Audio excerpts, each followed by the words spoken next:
Good morning, welcome back to the channel. I appreciate you signing in today and for the conclusion of the book of Numbers. So we're going to finish the last two chapters today in this book. So before we begin, Father, as I read and receive your word, may it deeply be rooted in me, so when difficulty comes, it will be your word that encourages and strengthens me. Amen.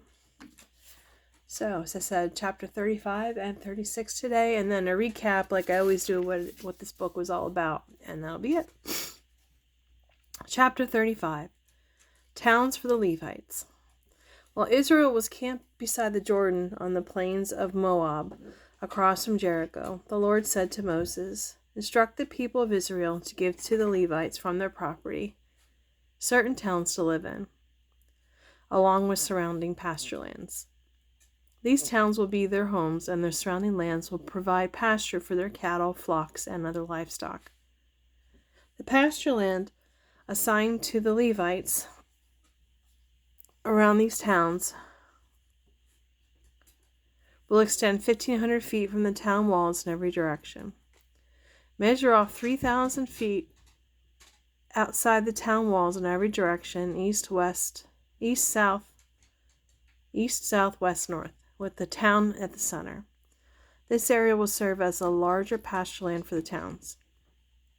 You must give the Levites 6 cities of refuge, where a person who has accidentally killed someone can flee for safety. In addition, give them 42 other towns. In all, 48 towns with the surrounding pasture land will be given to the Levites. These towns will come from the property of the people of Israel. The larger tribes will give more towns to the Levites, while the smaller tribes will give fewer. Each tribe will give in proportion to its inheritance. Cities of refuge. And the Lord said to Moses, "Say this is the people of Israel.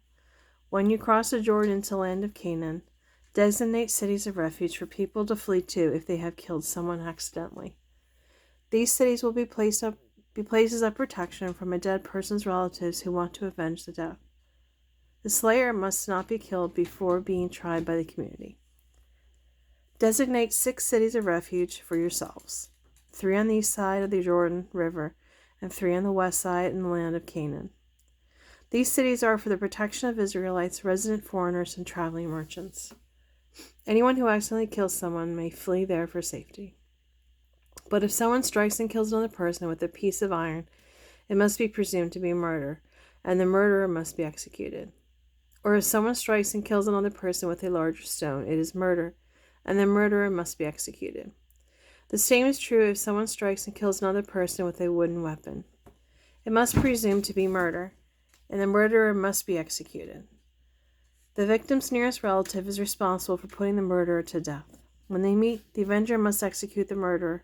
So if, in premeditated hostility, someone pushes another person or throws a dangerous object, and the person dies, it is murder.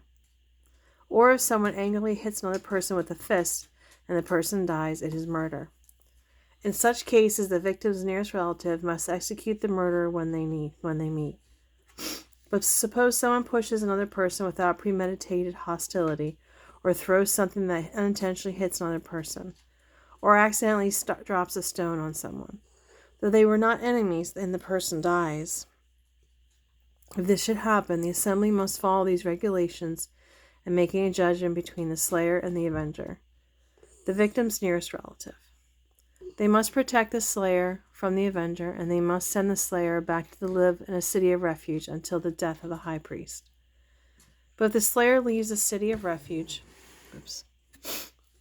and the victim's nearest relative finds him outside the city limits and kills him, it will not be considered murder. The slayer should have stayed inside the city of refuge until the death of the high priest. But after the death of the high priest, the slayer may return to his own property.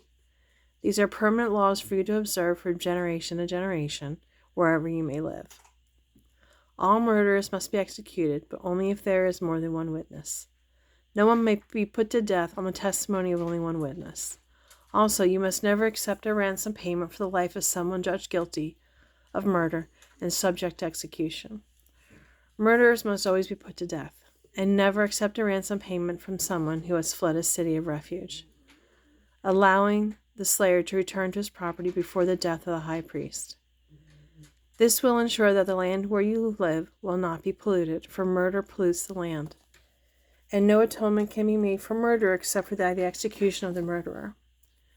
You must not defile the land where you are going to live, for I live there myself. I am the Lord who lives among the people of Israel.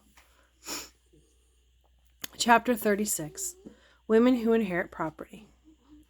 Then the heads of the clan of Gilead, descendants of Machir, son of Manasseh, son of Joseph, came to Moses and the family leaders of Israel with a petition.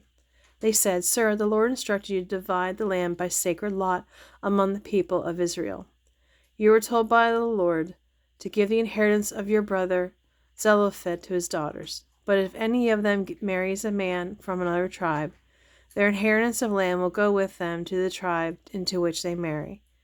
In this way, the total area of our tribal land will be reduced. Then, when the year of the Jubilee comes, their inheritance of land will be added to that of the new tribe, causing it to be lost forever to our ancestral tribe. So Moses gave the Israelites this command from the Lord. The men of the tribe of Joseph are right.